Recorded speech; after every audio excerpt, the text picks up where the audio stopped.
Dog byte کے جو issues ہیں وہ شہر میں ہم دیکھ رہے ہیں کہ بڑھ رہے ہیں. یہ کیوں ہو رہا ہے؟ یہ اس کے پیچھے وجوہات کیا ہیں؟ پچھلے دنوں بھی بہت سارے اس پہ چیزیں آئیں کہ جی ہمیں یہ اس طریقے سے جانا چاہیے، اس کو اس طرح نیوٹرلائز کرنا چاہیے. کچھ اسٹیٹس کی بات کر لیں. آفتاب گوہر صاحب ہمارے ساتھ موجود ہیں، آپ انچارج ڈاگ بائٹ کلینک سے انڈس اسپتال میں. السلام علیکم آفتاب صاحب، بہت شکریہ آپ کے وقت کے لیے. آفتاب صاحب، سب سے پہلے تو یہ بتائیے کہ ایک عام رجحان یہ ہے کہ کہا یہ جاتا ہے کہ جی کیونکہ ویکسین کی کمی ہے اس لیے لوگ جو ہے وہ مر جاتے ہیں ریبیز سے.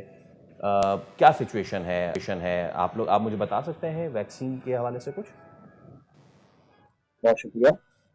سب سے پہلے تو یہ سمجھنا چاہیے کہ پاگل کتے کے کاٹنے سے ریبیز کا جراثیم انسان میں منتقل ہو سکتا ہے، اور اگر ریبیز سے بچاؤ کا علاج بر وقت نہ کیا جائے تو ریبیز کی علامات کچھ ہفتوں سے مہینوں کے درمیان ظاہر ہوتی ہیں، جو ابتدائی طور پر سر درد اور بخار سے شروع ہو سکتی ہیں، اور پھر پانی سے ڈر لگنا جس کو ہم ہائیڈروفوبیا کہتے ہیں، ہوا سے گھبراہٹ جس کو ہم ایروفوبیا کہتے ہیں، اور کبھی کبھار مریض روشنی سے بھی گھبرانے لگتا ہے جو کہ فوبوفوبیا کہلاتا ہے. اس حد تک جب یہ مرض پہنچا تو پھر اس کا علاج بدقسمتی سے دنیا میں کہیں ممکن نہیں ہوتا. البتہ جب کتا کاٹا اس وقت اگر ہم کچھ اقدامات جو کہ اس بیماری سے بچاؤ کے ہیں اگر وہ فوری طور پر اگر ان پر عمل کریں تو ہم اس مہلک اور موذی مرض کو ہونے سے روک سکتے ہیں، جس میں عام لوگوں کے لیے سمجھنا چاہیے کہ زخم کی صفائی دھلائی کسی بھی عام صابن کے ساتھ اچھی طرح گھر پر کر لیں گے. جہاں ممکن ہو وہاں 10 سے 15 منٹ تک صابن سے رگڑ کر زخم کو دھو لیں. اس کے جو جراثیم جو لعاب میں ہوتا ہے کتے کے وہ دھل جاتا ہے اور وہ صاف ہو جاتا ہے کسی حد تک. اس کے بعد کسی ایسے صحت کے مرکز ضرور جانا چاہیے جہاں ریبیز سے بچاؤ کا علاج معیاری طریقے سے دیا جاتا ہو، وہاں اس کی ادویات میسر ہوں اور وہاں کے عملے کو ریبیز سے بچاؤ کے علاج کی مکمل تربیت ہو، تاکہ ہم صحیح طریقے سے مؤثر طریقے سے ریبیز کو فوری طور پر ہونے سے ہم روک سکیں. رائٹ، ٹھیک ہے.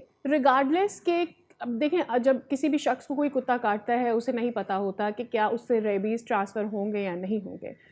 ہم کیسے کیا جائے کوئی بھی کتا اگر کسی شخص کو کاٹ لیتا ہے تو وہ کوئی جائے اور جا کر ریبیز کا انجیکشن لگا لے یا کیا ہونا چاہیے؟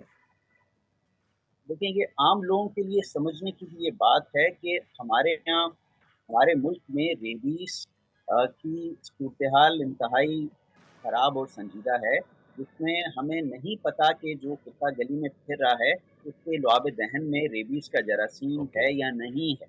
لہٰذا عالمی ادارہ صحت کی جو ہدایات ہیں اس کے مطابق کوئی بھی گلی کا آوارہ کتا کاٹے تو اس کو انتہائی سنجیدگی سے لینا چاہیے اور فوری طور پر ہسپتال میں جا کر اس کے علاج کو یقینی بنائیں، چاہے زخم گہری نوعیت کا ہو یا معمولی ہو. میں آپ کو مختصراً بتاؤں کہ کل ہمارے پاس انڈس اسپتال کے کورنگی کیمپس میں 6 مریض لائے گئے ایک ہی محلے ایک ہی گلی سے، جہاں ایک کتے نے 6 لوگوں کو کاٹا اور انتہائی بری طرح سے بھنبوڑ دیا. بچے کے چہرے پہ پورا ایک کا ناک نکل گیا، اسی طرح کسی کے گردن پہ کاٹا، سر پہ کاٹا.